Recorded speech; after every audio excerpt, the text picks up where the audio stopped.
All right. So for this section, we are looking at a very important topic, which we are going to deal with quite a lot. And more than half of your textbook, we are going to be dealing with this particular topic for the practical section. But I'm going to run you through the theory right now. And then I'll use the textbook for the practical in the next 40 minutes max, or 35 minutes. We'll be done with this. So I'm going to share my screen with you. Pay rapt attention. Follow everything I'm going to say because you need it like tomorrow. So let's have it. Oh God. What did you see here?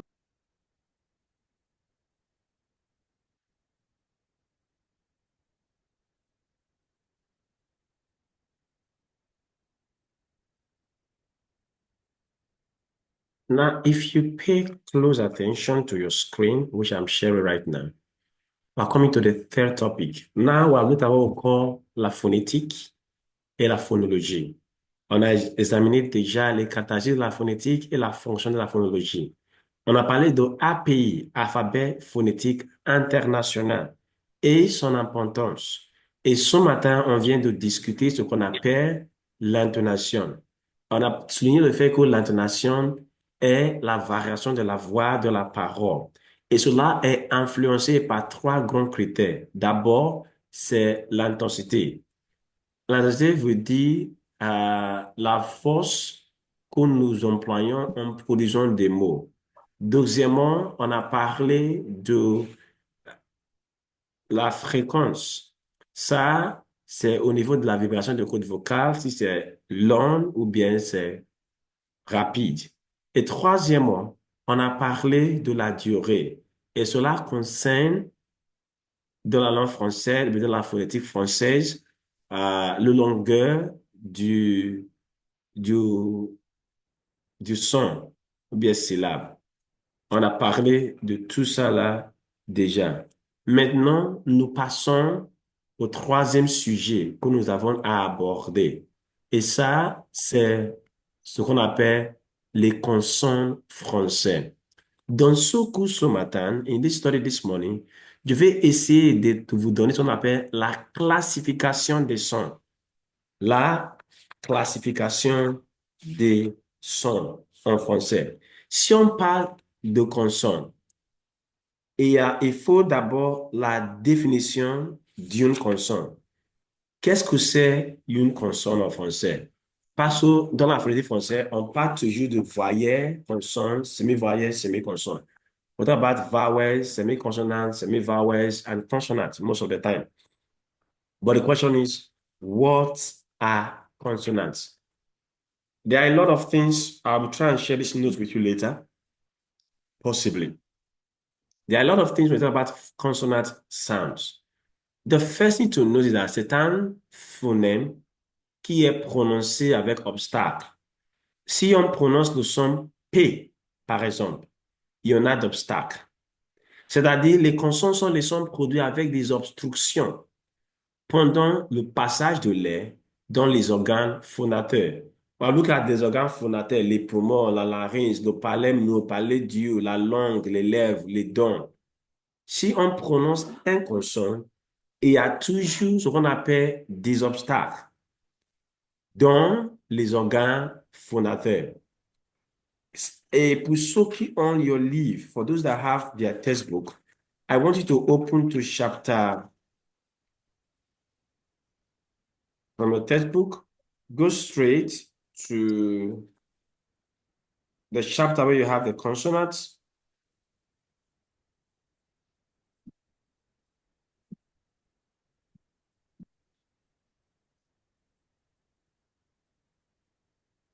There you have the consonants, and then we are going to see a very short definition. Let's juxtapose it with the one I have right now.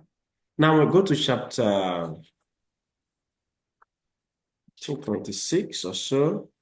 No, let me not use that. Thank you, okay. Turn with me, everybody, to this chapter 26, 30. Not really. Let's not use that one. Go to page 114 of your textbook. page 114. This definition I'm giving you, you can just oppose it with that one you have over there. Now, selon moi, une consonne est un phénomène, est un phonème qui est produit avec un obstacle. C'est-à-dire sont, les sons produits avec des obstructions pendant le passage de l'air dans les organes phonataires. In page 114, à la page 114 dans votre livre of your textbook, vous allez trouver la définition du consonne. Ça, c'est la définition de Lucie Chaliard et Annie-Claude Mautron. Vous allez trouver que les consonnes sont les sons produits par l'air qui rencontrent dans la bouche un obstacle total ou partiel. Donc, si je vous pose une question, par exemple, pendant l'examen, disant que qu'est-ce que c'est une consonne? If I ask you what is a consonant, c'est à vous de m'expliquer, d'écrire juste des petites notes disant que les consonnes sont les sons produits par l'air qui rencontrent dans la bouche ou bien les organes de la phonataire un obstacle total ou bien partiel. Un obstacle total ou bien partiel. Pour la classification des consonnes, nous avons les critères pour la description d'une consonne. Comme je vous ai dit la fois passée, like I told you the last time, every phoneme in French is distinct, is different. And because it's distinct and different, you are going to find that for every one of them,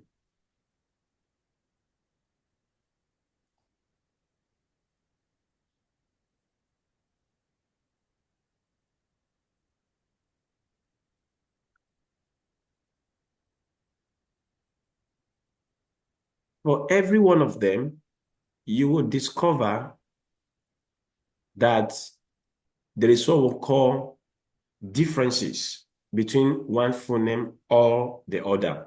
Now let's pick the very first phoneme, P, which I use. There's going to be a difference.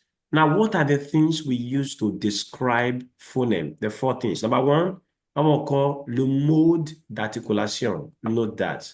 Number two, le lieu d'articulation. Note that. Number three, la vibration de cordes vocales. Est-ce que c'est sourd ou bien c'est sonore? Number four, le passage de l'air par le nez ou bien par la bouche, c'est-à-dire au niveau de l'oralité ou bien nasalité. Ce sont les quatre critères par lesquels nous pouvons critiquer un son. These are the four criteria you are going to use to criticize a particular phoneme, a particular sound in French. Now, I have examples here of P, of B, of whatever it is, which I'm going to give you in your note later. But before that, go back to your textbook. You are going to see caractéristiques des consonnes françaises. And the writer told us that toutes les consonnes peuvent se rencontrer au début, au milieu, ou bien à la fin des mots. Meaning you can have a consonant at the beginning, at the end, or at the middle of a word. That aside, we have different classification of these consonants. Now, let's all call le mode articulatoire. Et il y a présentement deux modes articulatoires des consonnes, y compris occlusive ou bien constrictive. Take note of it. Occlusive ou bien constrictive. In your textbook, in page 114, you have occlusive, you have constrictive. Then you have sonate, liquide, et puis nasal. I'm going to explain that table in a jiffy. But when you say a consonant is occlusive, what do we mean? Si on parle d'une consonne occlusive, là, nous parlons à ce niveau d'une consonne, nous parlons d'une consonne créée avec un obstacle qui consiste à empêcher complètement le passage de l'air. L'air s'accumule, alors derrière ces obstacles, ce qui augmente la pression. Lorsque la pression atteint un niveau suffisant, l'obstacle cède et l'air s'échappe brusquement, provoquant ainsi une explosion. Donc, une consonne produite de cette manière est appelée une consonne occlusive. Now, let me interpret it in English for the sake of those who are here to master their French. When you want to produce a phoneme in French, and then there is a total blockage in your mouth, the air does not come out. And then the air continues like that and it gets to a level of intensity. And when it's that level of intensity, all of a sudden, the air comes out forcefully. Sounds that are produced like that, they are called occlusive. Now, what is occlusive? The air encounters a complete blockage in the process of trying to produce the phoneme. A typical example of such is the phoneme P. Another one is B. Another one is D. Another one is T. You can see them. We have M. We have N. And you have N. These are the 9 occlusive phonemes. These are the 9 phonemes that are occlusive. These 9 phonemes are occlusive in nature. That is, when you produce this phoneme, there is a total blockage of air in your mouth.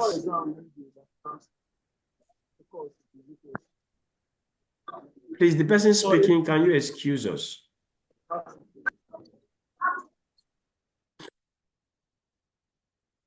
So these phonemes, as you can see on your screen, 9 of them, they are called occlusive.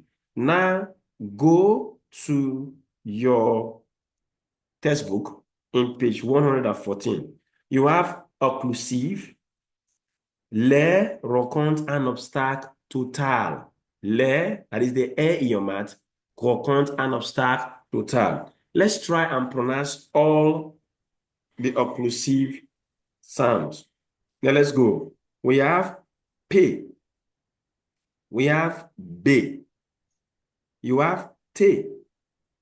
You have D. You have G. Now come down under that nasal. You have l'air rencontre un obstacle total dans la bouche, mais s'échappe librement par le nez. That are nasal sounds. But though they are nasal, they are still occlusive in nature. We have M. We have N. We have N. Those 9 phonemes are called occlusive. Please, I want you to take note of them. The first thing you must know that for consonants is either the consonant is occlusive or the consonant is what we call constrictive.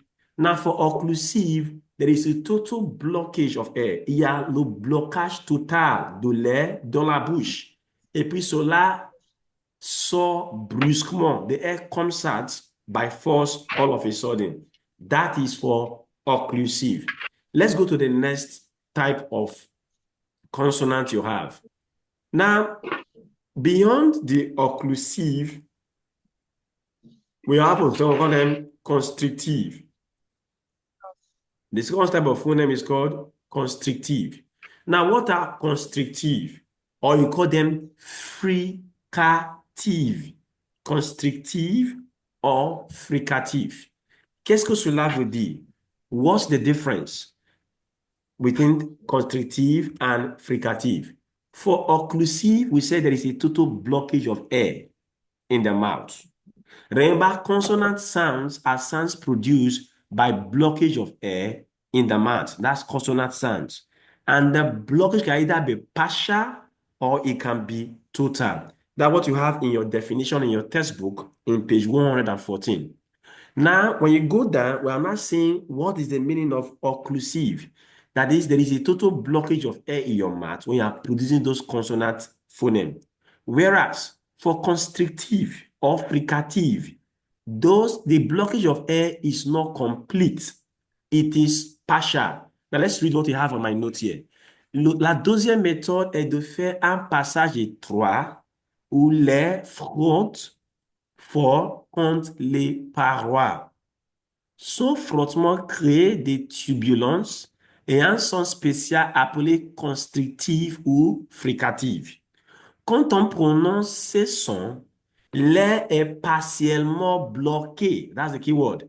L'air est partiellement bloqué, ce qui provoque des frottements spécifiques en rétrécissant le passage de l'air.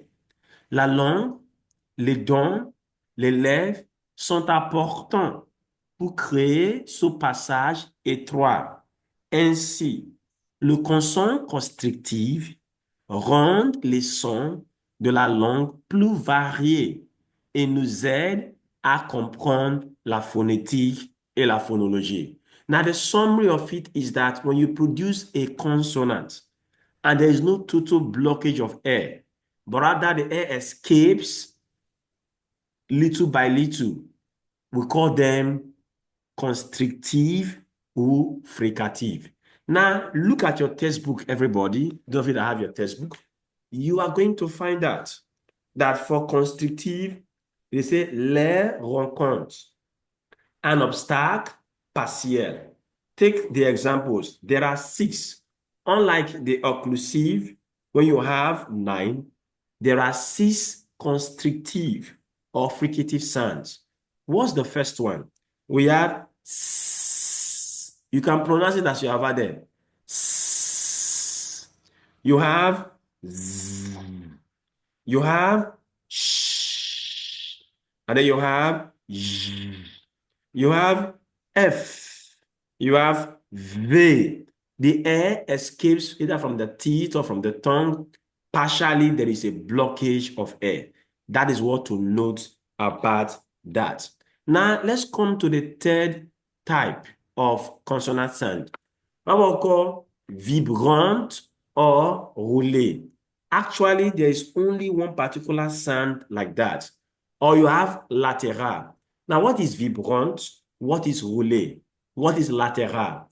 When you say vibrant, roulé, lateral, nasal, in your textbook, they are all classified as what we call sonant. Sonant. Sonant. Now, let's pick the sonant consonne. The first one is vibrante or roulée.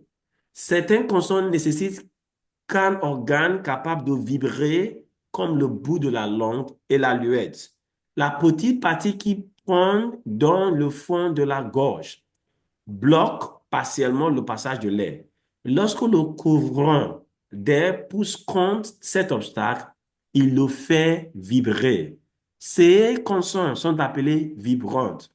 En français, il existe deux consonnes vibrantes qui sont utilisées dans la même prononciation de mots, en les sonores. Now, pronounce the sound regarder, regarder, reprendre. Très important. You see that R. There is a vibration there. And what happened is that the tip of my tongue, the last, not tip, rather, the end of my tongue is coming against what we call the luette, and there is a vibration. So we call it roulé or vibrant. And only one phoneme we have that in French, which is the R. R. Très important. Très bien. Regardez. So that is for that. Now, look at the second one, lateral. That's the second, we call them liquide in your textbook. Liquide. L'air rencontre un obstacle partiel aussi. Now, for the liquide, let's see lateral, L. For lateral sound, c'est une autre façon de prononcer une consonne et en créant un obstacle partiel placé de manière à ce que l'air sort de la côté. Now, if you say L, air comes out from both sides of your tongue. The air escapes like that. Lumière, lumière. The air comes out from both sides of the tongue while in the higher pronounce the word. So we call this kind of phoneme lateral. That's L, lateral. So those are the various types of phoneme in terms of what we call the place of production, mode of production. That's mode articulatoire. Now, the next thing I want to discuss as far as consonants are concerned, which you should know at this level, is what we call lieu d'articulation. We have seen how the sounds are produced. Occlusive, constrictive, we have seen roulé, latéral, and then nasal. The question is, where do we produce these sounds? Where are they produced? Now, this is it. Look at my screen. I want you to take care of this. Let me try and snap it. I want to screenshot it now and send it to your WhatsApp, this particular picture, because you might need it. It's very important. Now, in this photograph, this image you have in front of you on the screen, okay, let me screenshot it now and send it to the class WhatsApp page. Now you'll find that for this image in front of you, which I'm sending to your WhatsApp right away,